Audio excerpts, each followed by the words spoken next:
You want to be a supporter to other women, and it's about being the energetic force that transforms challenges into triumphs and setbacks into comebacks. In a world of sisterhood, being the hype girl who knows every occasion, big or small, is worth a celebration in every woman's life. Hey there, besties, and welcome to our cozy corner of the podcasting world. It's time for another episode of Share a Latte. I'm Min, your virtual coffee bestie and host. Imagine us in a cozy cafe, the aroma of freshly brewed coffee in the air, and ready to embark on an inspiring journey. In each episode, remarkable women share their stories of triumphs over life's challenges, providing a warm embrace for your soul. These tales remind you of resilience and determination are keys to success. So grab your favorite brew, get comfy, and join us for the conversation that will awaken your mind and heart. You'll discover your own power to turn tough times into incredible strengths. The Share a Latte podcast sprinkles hope and courage and the belief that you can not only handle, but thrive into your day. All right, besties, let's embrace those tales of triumphs and get ready for another awesome episode of Share a Latte. Hey there, coffee besties, and welcome back to another episode of Share a Latte, the podcast where we come together over a virtual latte to listen to amazing stories of women who've overcome life's challenges. I'm your host, Min Sukree, and every Thursday, I'm serving up not just coffee, but a generous pour of life's wisdoms. I'll be sharing stories from my personal journey, hoping they resonate with yours. Let's kick things off with our favorite caffeine ritual. This episode called for something a little more comforting than my regular cup of coffee. With the cold air and emotional week I had, I felt hot chocolate was a much better option to feed my soul. So bestie, what's in your cup? So besties, I try to be as transparent as possible with you guys. And last week, I was thrown a curveball, something that literally shook my world up like a Christmas globe. Without getting into too much detail, it really just reminded me as to why I try really hard on a daily basis at this point in my life to be more of a girl's girl. Okay, so before we dive too deep into this episode, let's go over the term of what a girl's girl is. A girl's girl refers to a woman who's supportive and encouraging of other women. She values and prioritizes her relationships with other women, fostering a sense of solidarity and camaraderie amongst them. A girl's girl is someone who uplifts and celebrates achievements of her female friends rather than competing and undermining them. A girl's girl is understanding, empathetic, and passionate towards other women. Someone who promotes a positive, inclusive environment where women can feel comfortable and supportive in each other's company. The concept emphasizes the importance of unity and mutual respect among women, promoting a sense of sisterhood. In this episode, I'm sharing actions of what I've done over the past year to be more of a girl's girl. So let's get into it. Number 1, collaboration over competition. I've never been the kind of person who competes. I would much be the kind of person who practices yoga, then plays competitive sports. And I know this is really simplifying it, but really I've just never really competed with anybody except myself. If I ever felt like I needed to compete with a woman over the past couple of years, I always investigate as to why, because it usually comes out in forms of jealousy and anger. And honestly, if you listened to my episode last week when I spoke about Elaine and her quote-unquote friend, this friend of hers constantly was trying to compete with me. And I just realized how small and petty it felt, and I just never wanted to be that person. And as I'm learning to heal and learning that these things are really holding you back to being the best version of yourself, I really wanted to create a more collaborative environment for the females in my life. Other women aren't your competition. Other people aren't your competition. I think Matthew McConaughey said it best during his Oscar speech in 2024. My hero's always 10 years away. I'm never going to be my hero. I'm not going to attain that. I know I'm not. And that's fine with me because it keeps me with somebody to keep chasing. Basically, being in competition with yourself. Number 2, being a hype girl. In last week's bonus episode, I talked about falling in love with yourself.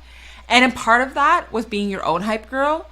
But you also should be other women's hype girls. So when you're a girl's girl, you want to spread positivity, encouragement, and celebrate the achievements of women around you.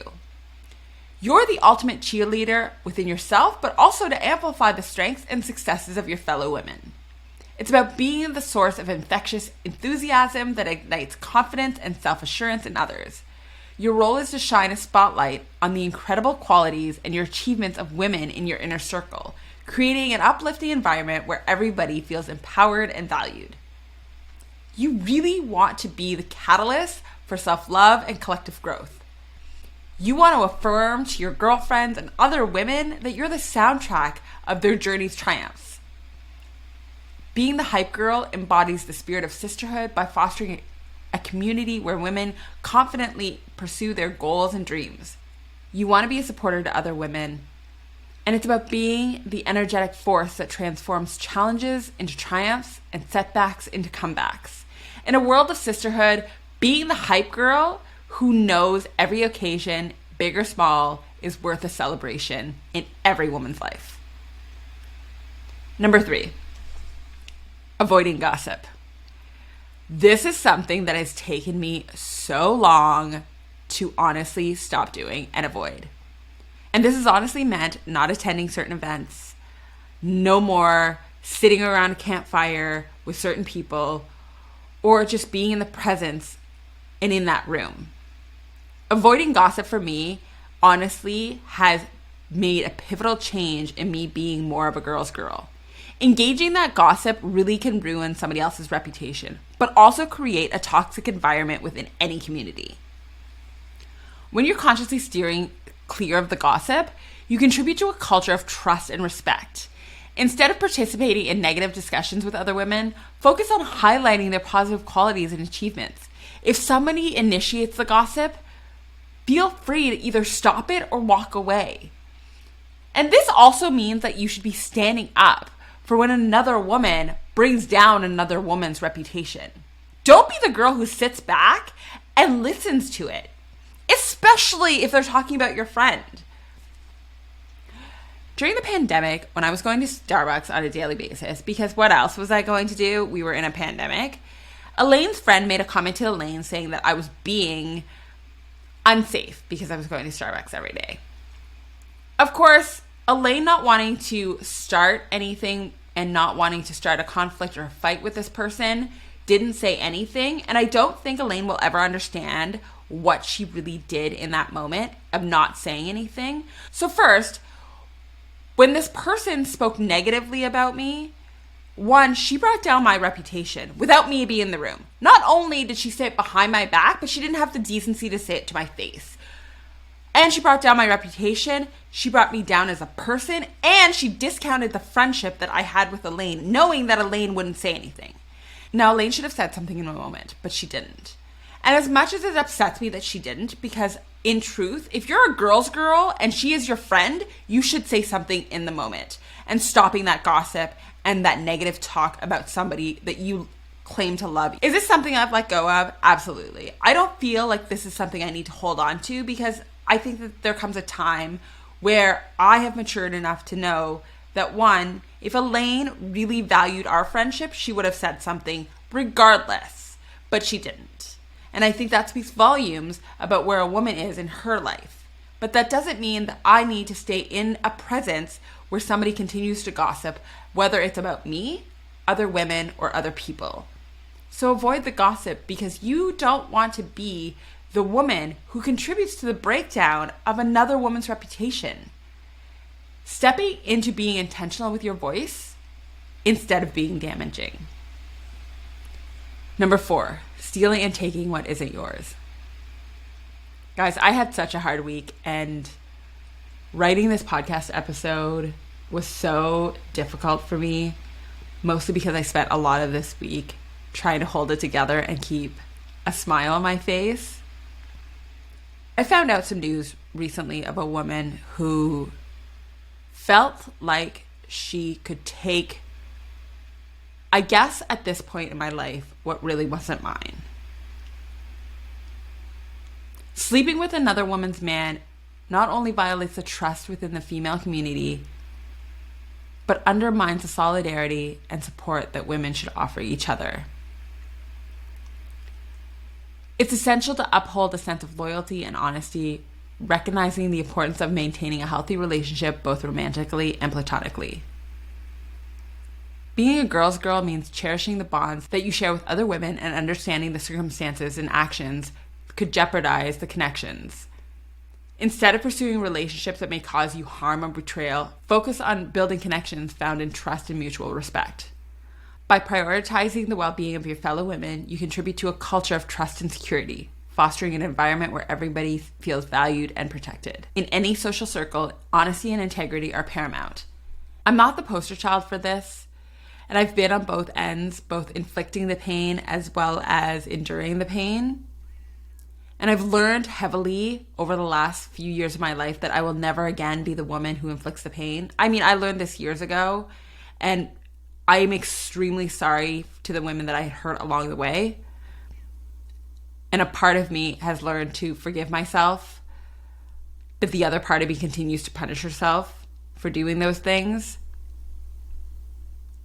But I'm going to tell you, besties, like, don't be the girl who inflicts the pain on another woman. It's really painful to be on the other end of it, and taking what's yours still definitely means it's still not yours. Being a true girl's girl is like crafting the perfect cup of coffee. It's a blend of collaboration, avoiding the bitter notes of gossip, and respecting each other's unique flavors. Just as a coffee bean comes together to create a harmonious brew, we as women can uplift and support each other, making our sisterhood strong and delightful. So latte besties, let's be the creamer in each other's lives, sweetening our conversation with positivity. As we navigate the intricate flavors of sisterhood, may our connections be as comforting and invigorating as our favorite cup of coffee. Until our next latte date, stay true, keep sipping, and continue to spread the warmth of a true sisterhood worldwide. If today's episode warmed your heart, please hit that subscribe button and join me on future journeys. Enjoyed the chat today? Your thoughts and feedback mean the world to me, and they really help others find the magic in Share a Latte. Every story enriches our journey. Remember, you can turn your trials into triumphs and your scars into stars. Keep believing and keep chasing those dreams. This is Min taking her last sip from the Share a Latte podcast, where life happens and coffee helps.